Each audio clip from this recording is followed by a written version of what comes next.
ओम शांति।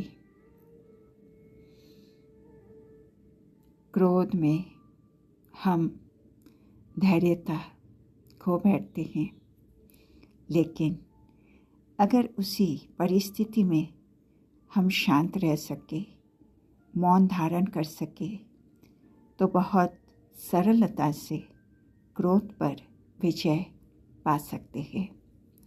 आइए इसको एक कहानी के माध्यम से जानते हैं। एक बार की बात है जब श्री कृष्ण, बलराम और उनका सारथी सुकेतु एक जगह पर जा रहे थे। रास्ते में अंधेरा हो गया था, चारों ओर जंगल था, रात हो गई थी। फिर भोजन करके तीनों वहीं ही सो गए, एक पेड़ के नीचे। जंगल होने के नाते उन्होंने आपस में ऐसा निर्णय किया कि दो आराम करेंगे और एक पहरा देंगे। तीनों का टर्न 2-2 घंटे का बनाया गया। शुरुआत में बलराम और श्री कृष्ण सो गए और सुकेतु पहरा देने लगा। उस समय जिस पेड़ के नीचे वो सोए थे, उसी पेड़ से एक प्रेत आत्मा नीचे आई और उसे ललकार कर कहती है, मैं इन दोनों को खा जाऊंगा।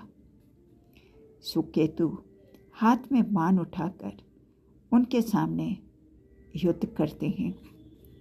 सुकेतु उनके सामने ललकार करते हैं तो प्रेत आत्मा गुस्से में आ जाती है और उसका रूप बड़ा होने के साथ साथ शक्ति भी बढ़ने लगती है। आखिर सुकेतु थक कर सो जाते हैं। फिर बलराम उठकर देखते हैं तो सुकेतु सो चुका था। अब बलराम पहरा लगाते हैं। फिर प्रेतात्मा आती है और बलराम को ललकारती है तो बलराम भी गुस्से में जवाब देता है। प्रेतात्मा सामने से प्रहार करती है, साथ साथ उसका रूप, उसकी शक्ति बढ़ने लगती है। आखिर बलराम भी थक कर सो जाते हैं। अब श्री कृष्ण उठकर देखते हैं कि दोनों सोए हुए हैं, तो वो खुद पहरा देने लग पड़ते हैं। प्रेतात्मा फिर से आकर उन्हें ललकार करती है, मगर श्री कृष्ण कुछ बोलते नहीं, मगर मंद मंद मुस्कुराते हैं। प्रेतात्मा और गुस्से में आ जाती है। अब प्रेतात्मा की शक्ति क्षीण होती जाती है, उसका रूप भी छोटा होता गया।